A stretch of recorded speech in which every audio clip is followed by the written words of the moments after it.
अस्सलाम वालेकुम दोस्तों, मेरा नाम है इमरान। आप देख रहे हैं इन्फॉर्मेटिव इन्फो। नाज़रीन, अगर आप भी ड्रामा सीरियल जुड़वा के फ़ैन हैं और जानना चाहते हैं कि आज की एपिसोड में क्या होने जा रहा है, तो वीडियो आपके लिए है। आइए देखते हैं आज की एपिसोड में किस तरह के सनसनीखेज मोड़ आएंगे। आज की एपिसोड में रक्षी की मां अचानक इसके ससुराल पहुंच जाती है और मुनव्वर की मां के साथ सख्त जुमलों का तबादला होता है। माँ कहती है मेरी बेटी नुकरानी नहीं है। एक तरफ सास का गुरूर और दूसरी तरफ माँ का गुस्सा, घर का माहौल बारूद बन जाता है। ज़हरा माँ को नाराज देखती है, सारा परेशान है। अगर वो कराची गई तो इसकी माँ अकेली रह जाएगी। कमरे में बैठकर रक्षी और माँ की प्लानिंग हो रही है। शोहर को काबू करो, सास को बाहर निकालो। रक्षी उलझन में है लेकर माँ इसे भड़का रही है। मुनव्वर घर आकर सब कुछ जान लेता है। रक्षी से कहता है मेरी माँ से माफी मांगो। रक्षी इनकार कर देती है। मुनव्वर कहता है अगर माँ की इज्जत नहीं करोगी तो मैं तुम्हारी इज्जत नहीं करूंगा। एक लड़की की कॉल पर मुनव्वर खुश हो जाता है। वो कहती है बैंक तफसील दो, मदद करूंगी। जबकि रक्षी भाई से पैसे मांग रही है। आदिल कहता है मैं मामू को सच बताऊंगा, लेकिन वो सच आसान नहीं है। ज़ारा कहती है अगर मुझे कुछ हुआ तो बाबा तुम्हें नहीं छोड़ेंगे। अब सच छुप नहीं पाएगा। माँ बेटी और बाप के बीच 20 साल पुराने राज खुलने को है। तो नाज़रीन, क्या रक्षी और मुनव्वर का रिश्ता बच पाएगा? क्या आदिल सच बताने की हिम्मत करेगा? क्या ज़ारा और सारा का असल रिश्ता सामने आ जाएगा? ये सब जानने के लिए हमारी वीडियो जरूर अंत तक देखिएगा। वीडियो शुरू करने से पहले हमारे चैनल को सब्सक्राइब कर दे, साथ ही बेल आइकन को दबाएं ताकि आने वाली हर वीडियो आप तक पहुँच सके। नाज़रीन, एपिसोड का आगाज रक्षी के फोन कॉल से होता है। वो आदिल को फोन करके इसका हाल चाल पूछती है। आदिल हैरान हो जाता है कि आज बहन कैसे इतना ख्याल कर रही है। वो पूछता है खैरियत है? रक्षी जवाब देती है कि मुनव्वर कारोबार शुरू करना चाहता है, इसलिए पैसों की जरूरत है। आदिल बहाना बनाता है कि वो शहर से बाहर है, बाद में देखेंगे। रक्षी असरार करती है कि आजकल सब कुछ ऑनलाइन हो जाता है, रकम भेज दो। आदिल कहता है वो पहले मुनव्वर से बात करना चाहता है, बगैर समझे पैसे नहीं देगा। रक्षी कहती है मुनव्वर को सिर्फ पैसे चाहिए, मदद नहीं। मजीद दबाव डालती है कि भाई 10 लाख 20 लाख भी नहीं दे सकता। आदिल झुंझुला कर कहता है अभी कोर्ट में पैसे नहीं है, कुछ नहीं कर सकता। वो वादा करता है कि शहर वापस आकर सोचेगा, अभी मुश्किल है। रक्षी कहती है अगर देना नहीं चाहते तो साफ कह दो। आदिल खामोश हो जाता है। इसके बाद रक्षी की माँ रक्षी के घर आती है। दरवाजा मुनव्वर की माँ खोलती है। रक्षी की माँ तकब्बर से सलाम का जवाब देती है। पूछती है रक्षी कहाँ है? मुनव्वर की माँ तल्ख लहजे में जवाब देती है। कहती है गारंटी देने से पहले फोन कर लेती। इस दौरान रक्षी आती है, माँ की हिमायत में बोलती है। वो मुनव्वर की माँ से कहती है मेरी माँ से तुम ये लहजा क्यों इस्तेमाल कर रही हो? मुनव्वर की माँ कहती है मुझे मत पढ़ाओ, इनको कमरे में ले जाओ, चाय वगैरह लाओ। रक्षी की माँ गुस्से में भड़क उठती है। कहती है मेरी बेटी काम नहीं करेगी। ये झगड़ा घर की अंदरूनी तनाव को जाहिर करता है। रक्षी और इसकी माँ कमरे में बैठकर मंसूबे बना रही होती है। तुम्हारी यहाँ कोई इज्जत नहीं है, शोहर को काबू करो। वो मशवरा देती है कि मुनव्वर को अपने काबू में लाकर इसकी माँ को घर से निकाल दो। वो कहती है शोहर तुम्हारी मर्जी के बगैर कुछ ना करे। रक्षी उलझन में है कि लेकिन माँ से भड़का रही है। इसके बाद जब मुनव्वर घर आता है तो इसकी माँ सारी बात बता देती है। मुनव्वर शदीद गुस्से में आ जाता है, रक्षी को आवाज़ें देने लगता है।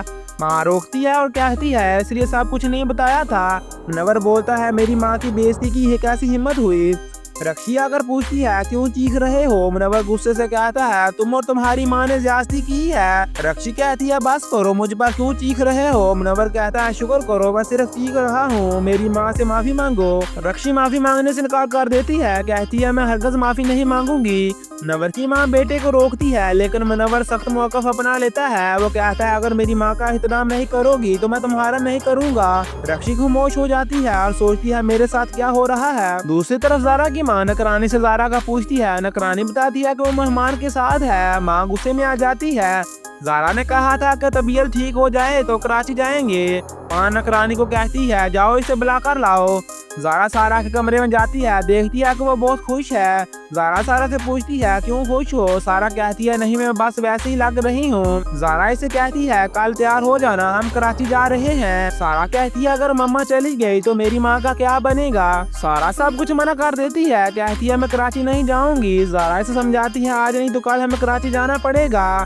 तुम इस पर इसरार क्यों कर रहे हो? अभी नहीं तो बाद में जाना पड़ेगा। बाबा को ये मालूम होना चाहिए कि इनकी 2 बेटियां हैं। अच्छा अगर मेरे लिए नहीं तो अपने बाबा के बारे में सोचो, प्लीज कल तैयार हो जाना।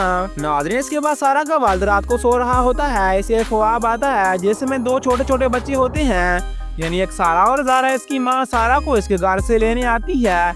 एक बच्ची आकर कहती है, बाबा मैं तुझे याद नहीं आई थी। तो वालिद ये देखकर अचानक उठ जाता है। सारा की सौतेली माँ देखकर कहती है, क्या हुआ है, अचानक उठ गए हो? पता नहीं, मुझे अजीबोगरीब ख्वाब देखा है, मैं थोड़ा सा खौफजदा हो गया हूँ। सारा का वालिद कहता है, मैंने कुछ अजीबोगरीब देखा है, मैंने दोस्त सारा को आमने सामने देखा है, तो इसका क्या मतलब होगा? इसके बाद ज़ारा की वालिदा आती है और आदिल को कहती है, बेटा अभी तक तुम कराची क्यों नहीं गए हो? आदिल कहता है, मैं अभी जाता हूँ, लेकिन ज़ारा मना कर देती है, मैंने इसे रोका है। ज़ारा अपनी माँ को कहती है, मैंने तुम्हारी वजह से इस घर में रही हूँ। माँ जवाब देती है, ये तुम्हारा घर है ज़ारा, तुम यहीं पली बड़ी हो। अम्मा आप ठीक कह रही हैं, ये मेरा घर है, लेकिन वो भी मेरा घर है जहाँ मुझे बड़ा होना चाहिए था। माँ जवाब देती है, अगर तुम जिंदा रहती तो बड़ी होती। आदिल को मजीद कहती है, बेटा प्लीज बुरा मत मनाना, लेकिन तुम सबको मुझसे और मेरी बेटी से और इस घर से दूर रहना चाहिए। तुम्हारी माँ ने मुझे बहुत सताया है, इसने ऐसा क्यों किया है, सिर्फ वही जवाब देगी। मुनव्वर को सुबह एक लड़की की कॉल आती है, वो इसकी दोस्त होती है, कहती है बैंक तफसील भेज दो, मैं मदद करना चाहती हूँ। मुनव्वर खुश हो जाता है, इसे उम्मीद की किरण नजर आती है। ये मंजर दिखाता है मुनव्वर खुद भी पैसों की फिक्र में है। नाज़रीन आखिर में ज़ारा और आदिल की गुफ्तगू गहरी और जज्बाती हो जाती है। आदिल कहता है, मैं मामू को जाकर बताऊंगा, लेकिन सच बताना इतना आसान नहीं है। ज़ारा कहती है, तुम्हारी जिम्मेदारी है, अगर मुझे कुछ हुआ तो बाबा तुम्हें नहीं छोड़ेंगे। आदिल चुप हो जाता है, ज़ारा से सच्चाई की तरफ धकेलती है, बाबा आप भी नहीं जानते, ज़ारा और सारा आपकी बेटियां हैं। सारा अब ज़ारा बनना चाहती है और अपनी माँ को कराची ले जाना चाहती है। कहानी पेचीदा होती जा रही है, राज खुलने के करीब है। माँ बेटी और बाप के दरमियान 20 साल का फासला मिलने वाला है। तो नाज़रीन हर एपिसोड की ताज़ा तरीन अपडेट के लिए हमारा चैनल सब्सक्राइब करें और इस वीडियो को अपने दोस्तों के साथ शेयर करें, ताकि वो भी जान सकें इस एपिसोड में क्या होने जा रहा है। मिलते हैं अगली वीडियो में।